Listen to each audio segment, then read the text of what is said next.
Hello साथीहरू, आज मैले मन्चुरियन सस बनाउँदै गइरहेको छु है। सो हेरिदिनु होला, मन परे लाइक कमेन्ट सब्सक्राइब गरिदिनु होला है।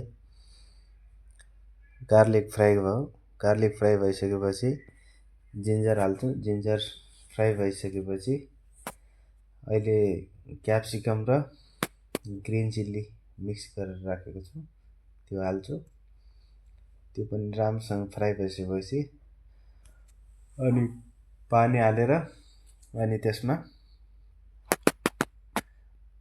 मसलाहरू हाल्छु है। हेर्दै जानु होला है, लास्टसम्म हेर्नु होला है।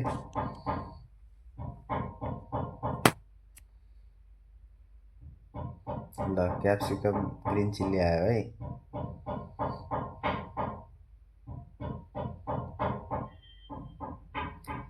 पानी एड गरे थोरै।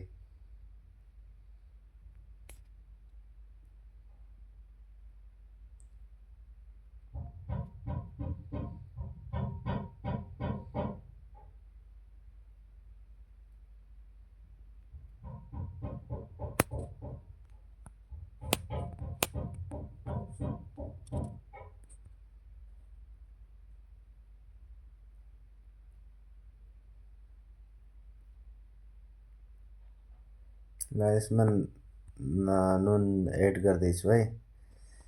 3-4 टेबल स्पुन नुन है।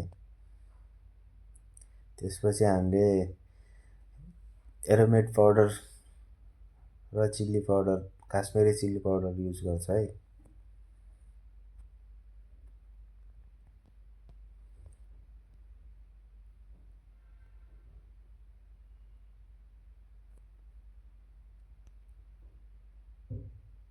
यो चाहिँ व्हाइट पेपर है।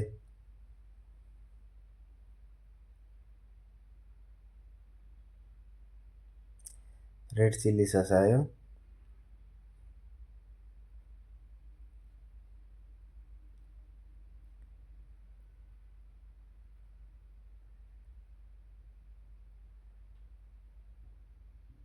अलिकता ब्ल्याक पेपर हाले, एरोमेट पाउडर हाले, सुगर हाले, फेरि अलिकता काश्मिरी चिल्ली पाउडर हाले, भेनिगर हाले, लाइट सोया सस,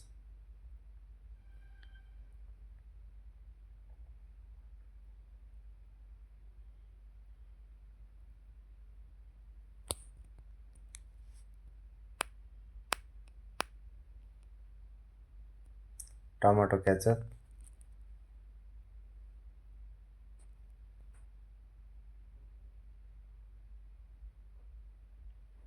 अब हेर्नु होला साथीहरू। अब यसमा म कर्नफ्लोर, रेड चिल्ली पेस्ट हालेँ है। कर्नफ्लोरलाई पातलो गरेर अनि यसमा हाल्छु अनि आफै ठिक भइहाल्छ। ल साथीहरू, राम्रो लागे लाइक कमेन्ट सब्सक्राइब गरिदिनु होला है। धन्यवाद।